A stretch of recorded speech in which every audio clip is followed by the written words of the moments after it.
दिखाई पड़ रहा है कि यहाँ पर जो बड़े नेता हैं वो अपना गुट अलग बनाते हुए दिखाई पड़ते हैं। राव जो इंद्रजीत हैं वो अलग बात कहते हुए नजर आते हैं कि मेरे पास 10 से 12 विधायक हैं। अनिल विज भी कुछ ऐसे रुख दिखाते हुए नजर आते हैं। तो इस तरह की अगर बातें होंगी तो पार्टी की जो मजबूती है कहीं ना कहीं वो खत्म होगी। और जो जाहिर सी बात है, देखा जाए तो अनिल विज एक पुराने नेता हैं और वरिष्ठ नेता हैं, इस लिहाज से भी सीएम पद की दावेदारी उनकी मानी जा रही थी। लेकिन अपनी ही सरकार के खिलाफ इस तरीके से बयानबाजी करना ये दर्शाता है कि अनिल विज इस बात को समझ चुके हैं कि भारतीय जनता पार्टी को उनकी जरूरत है। सीएम के नारे लगते हुए नजर आते हैं तो जाहिर तौर पर इस बात का शक्ति प्रदर्शन दिखाने की कोशिशें बार बार राव इंद्रजीत सिंह के द्वारा की जा रही हैं कि वे हरियाणा में भारतीय जनता पार्टी का हमेशा से ये गंभीर आरोप कांग्रेस पार्टी पर रहता है कि कांग्रेस पार्टी मजबूत नहीं है, बल्कि कांग्रेस पार्टी में गुटबाजियां देखने को मिल रही हैं। कई गुट हैं और यही आधार था कि विधानसभा चुनाव कांग्रेस पार्टी जीत नहीं पाई।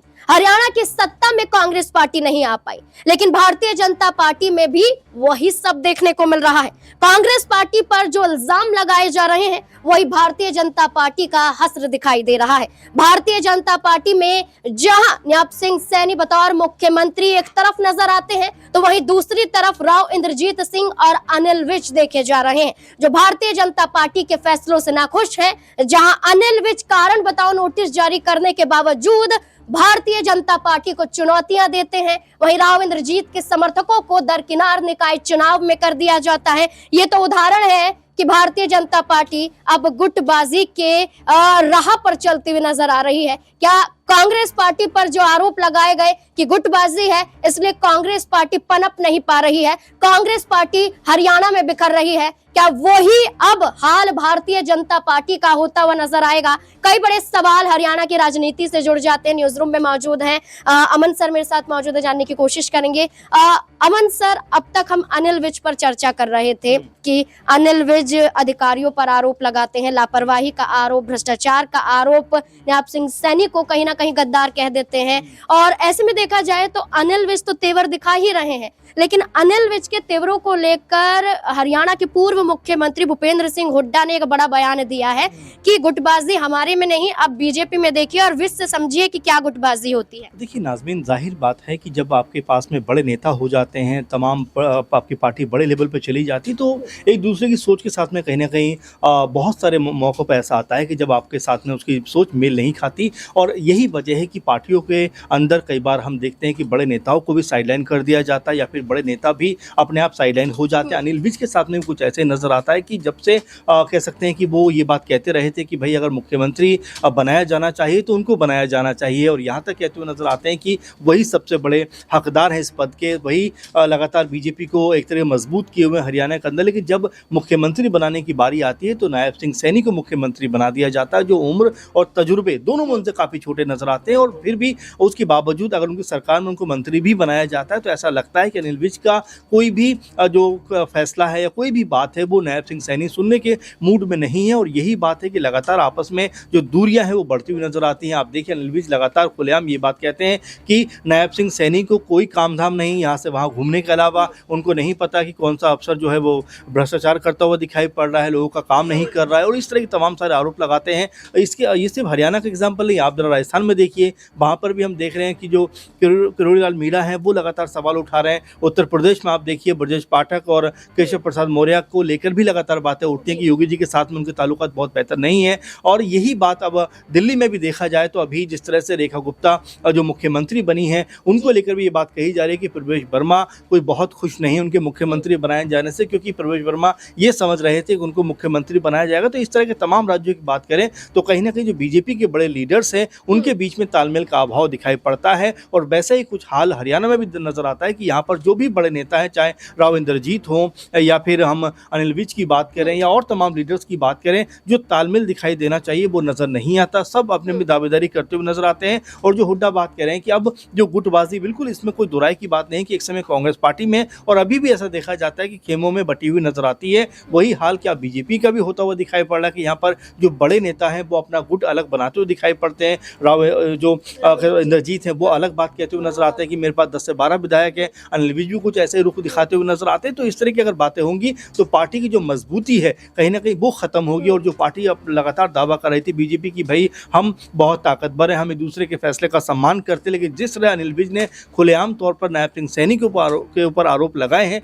वो इस बात की तरफ जरूर इशारा करता है कि बीजेपी के अंदर सब कुछ ठीक ठाक नहीं चल रहा है। दिल्ली में भी आप अगर देखेंगे तो 8 तारीख को नतीजे आ गए, लेकिन आज 20 तारीख को शपथ ग्रहण समारोह होता है। यानी कि 12-13 दिन की कहीं ना कहीं कड़ी मशक्कत करनी पड़ती है, नामों पे विचार विमर्श होते हैं, कभी किसी का नाम कभी किसी का नाम, तब कहीं जाकर रेखा गुप्ता के नाम पर मोहर लगती है। तो आप ये मानकर चले कि बीजेपी के अंदर खाने में आपस में अंतर्कलह की स्थिति बनी हुई है। इसीलिए जो नेता है वो बयानबाजी कर रहे हैं और शायद तालमेल का भी अभाव दिखाई पड़ता है। बिल्कुल, अनिल विज की बात करें तो अनिल विज भारतीय जनता पार्टी से नाराज नजर आए, खासकर मुख्यमंत्री नायब सिंह सैनी पर गंभीर आरोप लगाते हुए नजर आए, शायराना अंदाज में खात्मे का पैगाम देने की बात करते हैं। लेकिन अनिल विज क्या वाकई भारतीय जनता पार्टी को ललकार रहे हैं या सिर्फ बयानों के आधार पर डराने की कोशिश कर रहे हैं? सिराज मेरे साथ मौजूद है, जानने की कोशिश करेंगे। सिराज, अनिल विज का लगातार हम बदलता स्वरूप देख रहे हैं, उनके बयान सामने आते हैं, बयान बदलते भी हैं, कभी बीजेपी के खिलाफ तो कभी बीजेपी के समर्थन में। अनिल विज क्या ये दिखा रहे हैं कि बीजेपी को जरूरत अनिल विज की है, अनिल विज को जरूरत बीजेपी की नहीं है? जाहिर सी बात है नाज़मीन, जिस तरीके से हरियाणा में भारतीय जनता पार्टी ने सरकार बनाने में कामयाबी हासिल की, लेकिन कहीं ना कहीं बहुमत के आंकड़े से ज़्यादा कह सकते हैं कि दूर नहीं है। जाहिर सी बात है, देखा जाए तो अनिल विज एक पुराने नेता हैं और वरिष्ठ नेता हैं, इस लिहाज से भी सीएम पद की दावेदारी उनकी मानी जा रही थी। लेकिन अपनी ही सरकार के खिलाफ इस तरीके से बयानबाजी करना ये दर्शाता है कि अनिल विज इस बात को समझ चुके हैं कि भारतीय जनता पार्टी को उनकी ज़रूरत है। बीजेपी ने 48 सीटों पर जीत हासिल की और सरकार बनाने के लिए जो 45-46 सीटों का जो आंकड़ा पार करना है, उससे बीजेपी काफ़ी ज़्यादा बढ़त हासिल नहीं कर पाई है। अगर अनिल विज बगावत कर देते हैं तो कहीं ना कहीं जो सरकार है वो लड़खड़ाती हुई नजर आ सकती है। और अनिल विज देखिए जो वरिष्ठ नेता है और इस लिहाज से ये भी माना जा सकता है कि उनके संपर्क में 4-5 विधायक जरूर होंगे। ऐसे में अगर वो पार्टी से बगावत कर देते हैं तो सरकार गिर भी सकती है। तो कहीं ना कहीं अनिल विज इस बात को समझ रहे हैं कि पार्टी को मेरी जरूरत है, ना कि। और देखिए, हाल ही में उनका एक बयान भी सामने आया था कि मैं मंत्री भारतीय जनता पार्टी के आशीर्वाद से बना हूं, लेकिन विधायक जो है वो जनता के आशीर्वाद से बना हूं, मेरे से विधायकी कोई नहीं छीन सकता, आप मंत्री पद छीन सकते हैं। तो कहीं ना कहीं देखा जाए तो अनिल विज जो कारण बताओ नोटिस था उसके बाद भी बैकफुट पर नहीं नजर आ रहे हैं, लगातार उनके बगावती तेवर देखे जा रहे हैं। और देखिए, मुख्यमंत्री पर आरोप लगाना ये कोई आसान काम नहीं है। अगर अनिल विज मुख्यमंत्री को सीधा टारगेट कर रहे हैं तो इसका सीधा सा मतलब है कि वो बगावती तेवर दिखा रहे हैं।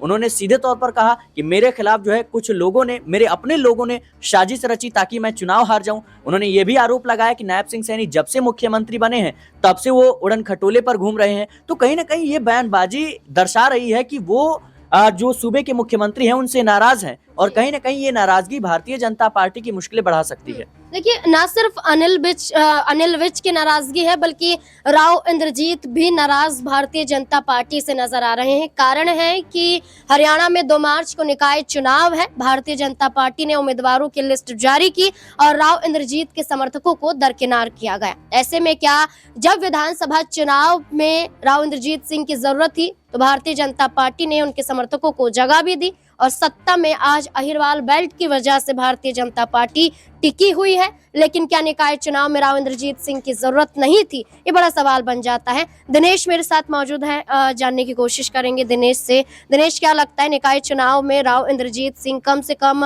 मानेसर गुड़गांव सीट को लेकर ये चर्चा कर रहे थे कि उनके समर्थकों को जगह दी जाएगी, लेकिन मनोहर लाल खट्टर के समर्थकों को जगह देना, यहाँ पर बात करें सुंदरलाल सरपंच को मानेसर से उतार देना, राव इंद्रजीत के खिलाफ क्या भारतीय जनता पार्टी का ये एक फैसला क्या नुकसान पहुंचाता हुआ नजर आ सकता है? देखिए, यहाँ पर देखा जाए तो गुरुग्राम जिले में 2 गुट दिखाई देते हैं, जिसमें एक तरफ सुंदरलाल सरपंच जो कि इस वक्त निगम वो मेयर का चुनाव लड़ रहे हैं, दूसरी तरफ राव इंद्रजीत सिंह का खेमा नजर आता है। तो यहाँ पर सुंदरलाल को यहाँ पर राव नरवीर सिंह का समर्थन है, दूसरी तरफ जो राव इंद्रजीत सिंह के समर्थक थे उनको टिकट ना दे करके यहाँ पर कहीं ना कहीं भारतीय जनता पार्टी ने मनोहर लाल खट्टर को तवज्जो देते हुए हरियाणा में जो टिकट वितरण किया है उससे कहीं ना कहीं उनके कार्यकर्ताओं में यहाँ खामोशी है, नाराजगी है और दिखाई इस कदर देती है कि रेवाड़ी में जब राव इंद्रजीत सिंह अपने आवास पर पहुँचते हैं तो तो उस दौरान उनकी तरफ से ये कहा जाता है कि अहिरवाल की विकास की गाथा अब आगे आने वाले वक्त में लिखी जाएगी, लेकिन कार्यकर्ता कहते हैं कि आपको मुख्यमंत्री कब बनाएंगे, सीएम के नारे लगते हुए नजर आते हैं। तो जाहिर तौर पर इस बात का शक्ति प्रदर्शन दिखाने की कोशिशें बार बार राव इंद्रजीत सिंह के द्वारा की जा रही हैं कि वे कद्दावर नेता हैं। और पिछले दिनों कोसली में मुख्यमंत्री नायब सिंह सैनी ने एक प्रोग्राम भी रखा था जिसमें रेवाड़ी हलके के, रेवाड़ी जिले के तमाम जो उनके कद्दावर नेता थे वो पहुंचे और वहां पर खड़े होकर उन्होंने कहा कि तीसरी बार यदि अहिरवाल हमें समर्थन ना देता तो हरियाणा में बीजेपी की सरकार नहीं बन सकती थी। तो ये इस बात का एक पर्याप्त संकेत है कि किस कदर राव इंद्रजीत सिंह की शख्सियत जो है एक हरियाणा में वो मजबूत है। भूपेंद्र सिंह हुड्डा के साथ भी उन्होंने काम किया और भूपेंद्र सिंह हुड्डा से जब पूछा गया कि राव इंद्रजीत सिंह के साथ मिलकर के आप क्या फिर से एक राजनीतिक नया यहाँ पर इतिहास लिखने का काम करेंगे, तो उन्होंने कहा कि वो हमारे पुराने सहयोगी रहे हैं। तो आप इस बात का अंदाजा लगा सकते हैं कि यहाँ पर मनोहर लाल खट्टर की बढ़ती राजनीतिक तवज्जो जो है, राजनीतिक वर्चस्व भारतीय जनता पार्टी में हरियाणा संगठन में विशेष तौर पर जो बढ़ रहा है, उसको लेकर न सिर्फ राव इंद्रजीत सिंह बल्कि उनके तमाम करीबी नेता भी यहाँ पर नाखुश नजर आ रहे हैं। रामविलास शर्मा ने पिछले दिनों इस तरीके से कहा कि जिस तरीके से मनोहर लाल खट्टर की यहाँ पर रिकमेंडेशन के आधार पर टिकटें दी गई और उसी आधार पर पूर्व प्रदेश अध्यक्ष रहे, 5 बार के विधायक रहे रामविलास शर्मा की टिकट काट दी गई, तो कहीं ना कहीं हरियाणा में गुटबाजी दिखाई दे रही है यहाँ पर बीजेपी में देखा जाए। और आगे आने वाले वक्त में निकाय चुनाव में जब गुड़गांव जिले में ही यहाँ पर राव इंद्रजीत सिंह को दरकिनार किया जा रहा है, खामियाजा बीजेपी को भुगतना पड़ सकता है। देखिए, ये आरोप वाकई रामविलास शर्मा ने लगाया था कि मनोहर लाल खट्टर की बात करें तो वो सिर्फ यही चाहते हैं कि उनके समर्थकों की संख्या भारतीय जनता पार्टी में बढ़े। ये भी हमेशा से आरोप भारतीय जनता पार्टी पर लगाए जाते हैं कि विपक्ष के कई चेहरे बीजेपी में जरूर आ जाएं, लेकिन वो बड़ा मुकाम हासिल नहीं कर पाते हैं, जैसे कि मुख्यमंत्री, उप मुख्यमंत्री कुर्सी तक नहीं पहुंच पाते हैं, केंद्र में बड़े विभागों को नहीं संभाल पाते हैं या राज्य में बड़े विभागों को नहीं संभाल पाते हैं। इसका जीता जागता उदाहरण राव इंद्रजीत सिंह को लगाया जा सकता है, क्योंकि राव इंद्रजीत सिंह गुरुग्राम से सांसद चुने जाते हैं, लेकिन उसके बावजूद केंद्रीय राज्य मंत्री बनाकर छोड़ दिया जाता है। अनिल विज को मुख्यमंत्री नहीं बनाया जाता, लेकिन पार्टी के अनन्य भक्त अपने आप को बताते हैं। अब देखना होगा कि अनिल विज राव इंद्रजीत सिंह के खिलाफ ये फैसला क्या भारतीय जनता पार्टी को निकाय चुनाव में नुकसान पहुंचाता हुआ नजर आ सकता है या फिर नहीं। आपको क्या लगता है? अपनी राय कमेंट सेक्शन में जरूर दें। देखते रहे SPN9 न्यूज। धन्यवाद।